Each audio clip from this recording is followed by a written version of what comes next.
was a conspiracy to kill JFK. The U.S. Congress knew that in 1978, when the acoustical evidence proved it to them. Senators listened while CIA Director Richard Helms told of lying to the Warren Commission. Was it a conscious decision on your part not to inform the Warren Commission, or was it just something that you didn't think should be done at the time? It never occurred to me. I think it was a mistake, no doubt about it. I think that this revelation led to the formation of the House Select Committee on Assassination. All the documents down and put them on. Former Philadelphia District Attorney Richard A. Sprague was chosen as chief counsel. But when he wanted to investigate the CIA, roadblocks were thrown up. I think that some attacks on me arose by people who did not want this investigation. Sprague was dismissed. He was replaced by G. Robert Blakey, who acknowledged the CIA Mafia connection. What possibly could have been the moral justification for the CIA entering into an alliance with the Mafia? There was none. I have apologized for this. I can't do any more than apologize on public television that I was an error in judgment on my part. But then he basically cleared the CIA of any blame. Just before the committee was to shut down, two acoustics experts, Mark Weiss and Ernest Ashkenazi, startled Congress using a precise scale plot map of Dealey Plaza and a police recording made during the assassination that showed that at least two gunmen had done the shooting. That as a result of very careful analysis, it appears that with a probability of 95% or better, there was indeed a shot fired from the grassy knoll. Yes, there was a plot to kill the president. There's factual evidence that organized crime was there. I don't have factual evidence beyond the Mafia. Could the mob get the FBI, the CIA, and the Dallas police to make a mess of the investigation? I mean, could the mob get the Warren Commission appointed to cover it up? Could the mob wreck the autopsy? I mean, could the mob influence the national media to go to sleep? And since when has the mob used anything but 38s for hits up close? Mob wouldn't have the guts or the power for something of this magnitude. Assassins need payroll, schedules, times, orders. This was a military-style ambush from start to finish. This was a coup d'etat with Lyndon Johnson waiting in the wings. We now know that certain information was left out of the official report. I can give you the name of one of the guys that interviewed him. But for example, one of the early investigators, Richard E. Sprague, would like to know what happened to the interview with a man he calls Frenchie, a man he believes was one of the assassins. Frenchie told them something about his involvement in Dealey Plaza. Only Blakey can tell why and how they buried all that information, but they did. It's not in any of the 28 volumes. It's not in the report. It's nowhere. In fact, all of this information has been locked away until the year 2029. Joining me now is a former investigator for the House Select Committee on Assassinations, Gaten Fonzie. Mr. Fonzie, did you sign the secrecy agreement? Yes, we had to. Tell us about that agreement. The agreement was basically to prevent the press and the public knowing what the committee was doing as it was doing it.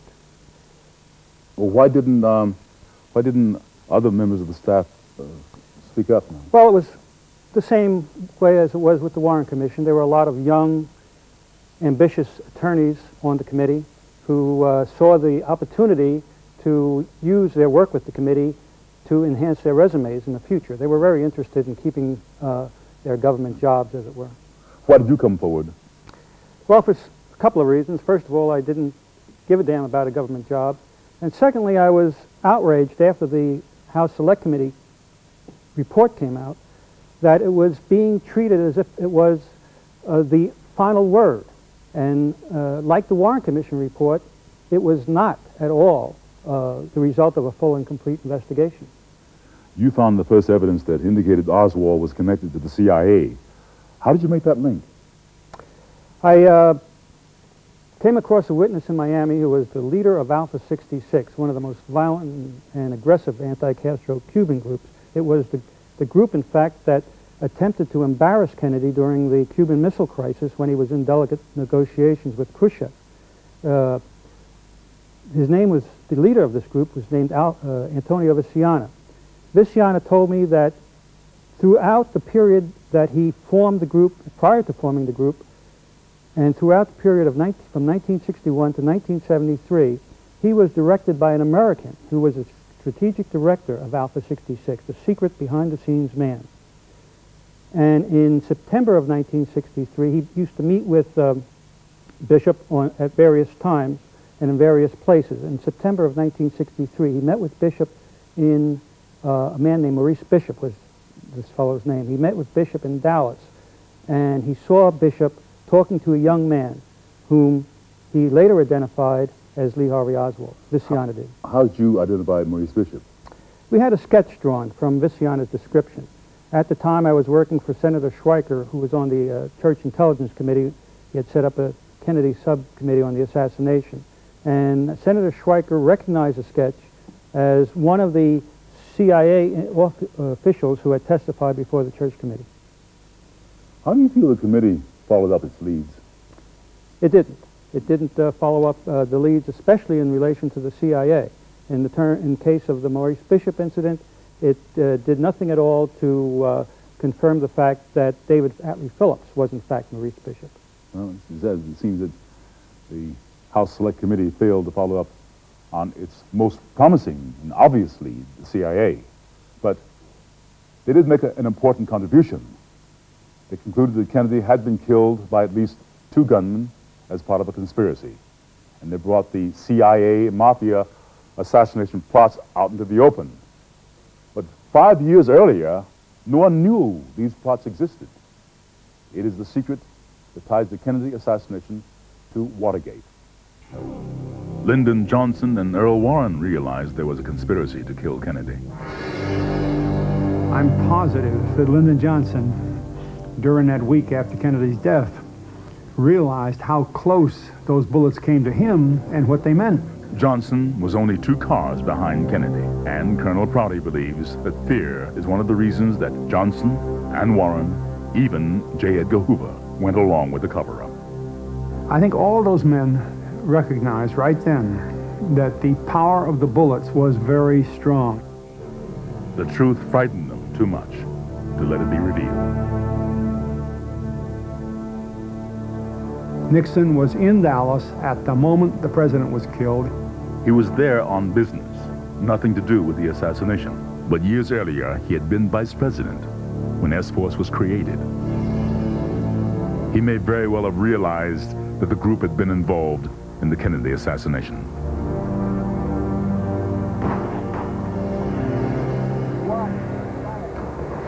In 1968, Nixon became president. In 1972, one of the most baffling mysteries in America began: Watergate. It was a midnight break-in to an office building in Washington. People still don't understand what the connection between that Watergate burglary was and the assassination of President Kennedy. 5 men broke into Democratic National Headquarters. Why? Possibly because the new chairman, Larry O'Brien, might have gotten hold of documents pertaining to S-Force.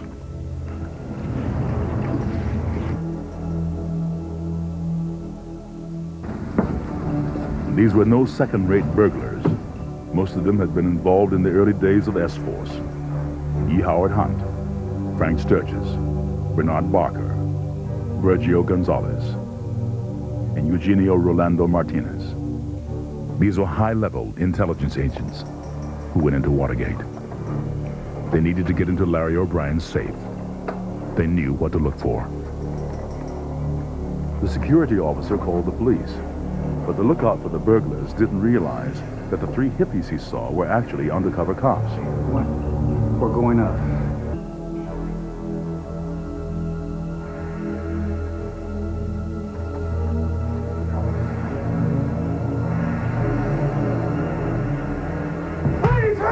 Come out of there! But before they were successful, they were caught.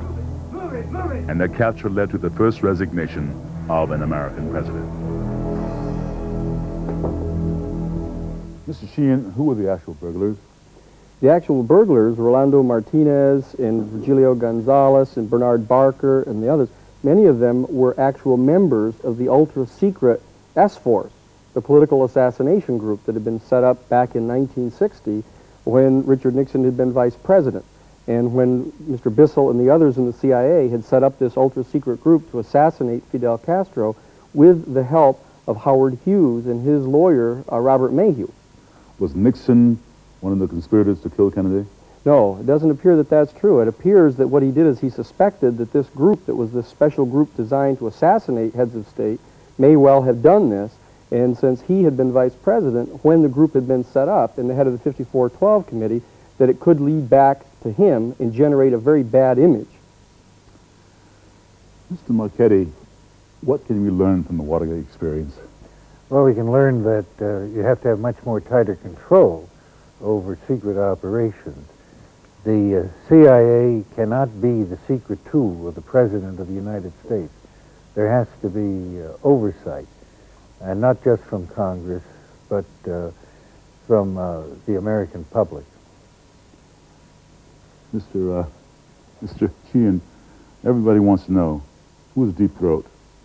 Well, many people in a number of books, the Secret Coup and others, have suggested that it was General Haig, Alexander Haig, but it was only in part Haig. He supplied a few documents, as did Admiral Bobby Ray Inman. But the key guy to the Deep Throat was Robert Bennett, who was Robert Mayhew's assistant. Remember, Mayhew was the man with Howard Hughes who had set up the political assassination group back in 1960, working with the CIA and organized crime.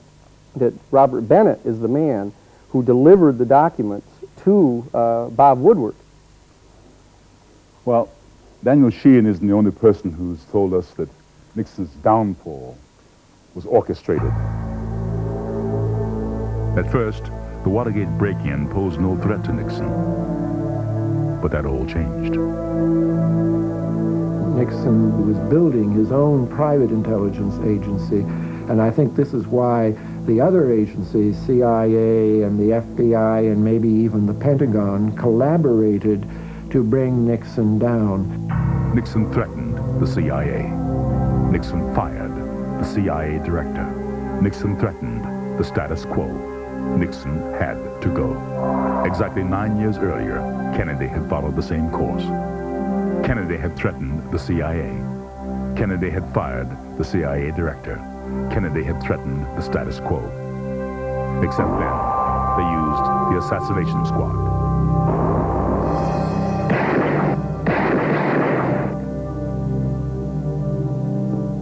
There's little doubt that John Kennedy was killed in a conspiracy. But two questions remain. The first is, what really happened that day in Dallas? We'll get Castro. We'll kill Kennedy, that's who. We'll kill Kennedy! You ain't never gonna get that shit. Yeah, sure we will. We'll kill Kennedy and blame it on Castro. The whole country will want to invade Cuba. David. All we gotta do is get Kennedy in the open. And then 3 teams will get him in a triangulation, a crossfire. David. We know people who can do it. You know we do. Because of his ties to the CIA and the Mafia, Ferry probably did know of the conspiracy that was taking shape, although it is doubtful that he knew precisely about S-Force. The ZR rifle program was an assassination program. The ZR rifle program had been involved in assassinating Patrice Lumumba, that assassinated Trujillo. That's the machinery, Murder Incorporated. That's the people. In fact, they call them mechanics. You see a man on the phone that simply says where, and they say in the south, and when, in the fall, and all right, thank you. And on November 22nd, it was to be for them just another assignment. It had rained earlier that day, but by noon, it had stopped. You're dealing with people who are trained to do this in the first place. They don't need bonuses and pay. They have access. They are assured they can leave.